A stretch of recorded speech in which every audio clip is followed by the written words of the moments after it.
नमस्कार, हर हर महादेव, जय माता दी। इस समय नवरात्र चल रहा है और हम पाठ कर रहे हैं दुर्गा सप्तशती का। तो दुर्गा सप्तशती में आज हमारा पाठ है 10वां अध्याय और हमारे पाठ का नाम है शुंभवत। तो चलिए अपने पाठ को हम आगे बढ़ाएं, इसके पहले कर लेते हैं दुर्गा मैया की स्तुति। सर्वमंगलम मांगल्ये शिवे सर्वार्थ साधिके शरण्ये त्र्यंबके गौरी नारायणी नमस्तुते। ओम जयंती मंगला काली भद्रकाली कपालिनी दुर्गा क्षमा शिवा धात्री स्वाहा सुधा नमस्ते। मैं भुवनेश्वरी शुंभवत, मैं मस्तक पर अर्ध चंद्र धारण करने वाली शिव शक्ति स्वरूपा भगवती कामेश्वरी का हृदय में चिंतन करता हूँ। वे तपाए हुए सुवर्ण के समान सुंदर हैं। सूर्य, चंद्रमा और अग्नि, ये ही तीन उनके नेत्र हैं तथा वे अपने मनोहर हाथों में धनुष, बाण, अंकुश, पाश और शूल धारण किए हुए हैं। ऋषि कहते हैं, राजन, अपने प्राणों के समान प्यारे भाई निशुंभ को मारा गया देख तथा सारी सेना का संहार होता जान शुंभ ने कुपित होकर कहा, दुष्ट दुर्गे, तू बल के अभिमान में आकर झूठ मूठ का घमंड न दिखा। तू बड़ी माननी बनी हुई है, किंतु दूसरी स्त्रियों के बल का सहारा लेकर लड़ती है। देवी बोली, ओ दुष्ट, मैं अकेली ही हूँ। इस संसार में मेरे सिवा दूसरी कौन है? देख, ये मेरी ही विभूतियां हैं, अतः मुझ में ही प्रवेश कर रही हैं। तदंतर ब्रह्माणी आदि समस्त देवियां अंबा देवी के शरीर में, अंबिका देवी के शरीर में लीन हो गई। उस समय केवल अंबिका देवी ही रह गईं। देवी बोली, मैंने अपनी ऐश्वर्य शक्ति से अनेक रूपों में यहाँ उपस्थित हुई थी। उन सब रूपों को मैंने समेट लिया।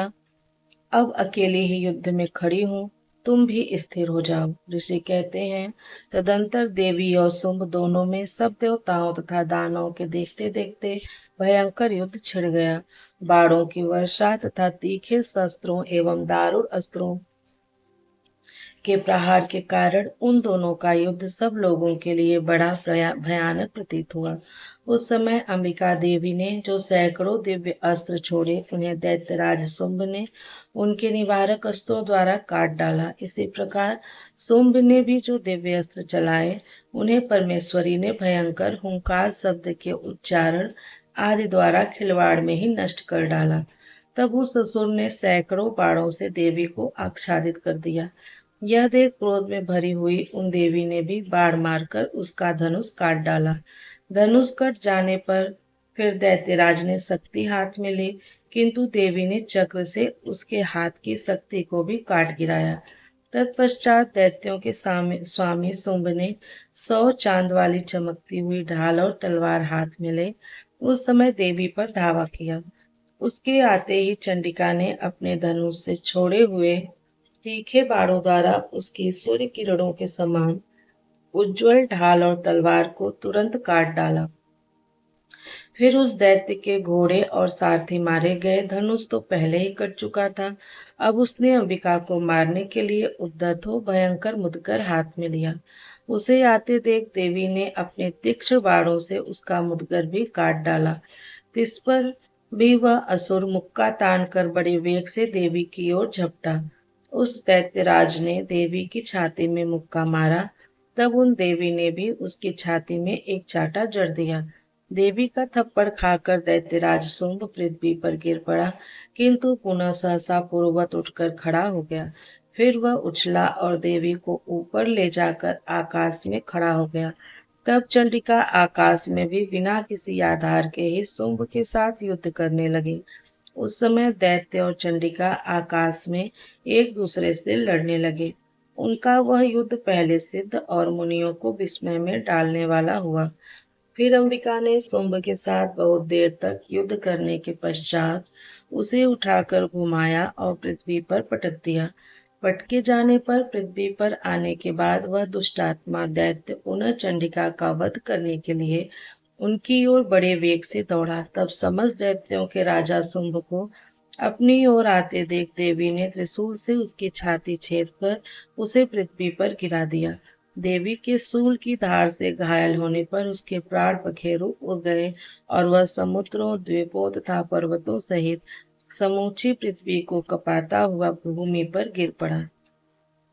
तदंतर उस दुरात्मा के मारे जाने पर संपूर्ण जगत प्रसन्न एवं पूर्ण स्वस्थ हो गया तथा आकाश स्वच्छ दिखाई देने लगा।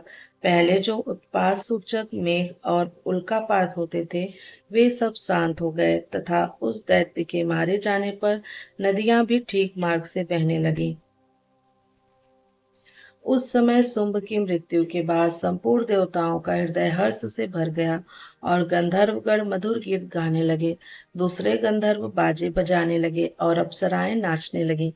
पवित्र वायु बहने लगी, सूर्य की प्रभा उत्तम हो गई, अग्निशाला की बुझी हुई आग अपने आप प्रज्वलित हो उठी तथा संपूर्ण दिशाओं के भयंकर शब्द शांत हो गए। इस प्रकार से मार्कंडेय पुराण में सावर्णिक मनवंतर की कथा के अंतर्गत देवी महात्म्य शुंभवध नामक 10वां अध्याय पूर्ण हुआ। प्रेम शंकरम सर्वनाथम नमामि। हर हर महादेव। हरे नमः। हरे नमः। हरे नमः। ओम नमः पार्वती पतये। हर हर महादेव। जय माता दी।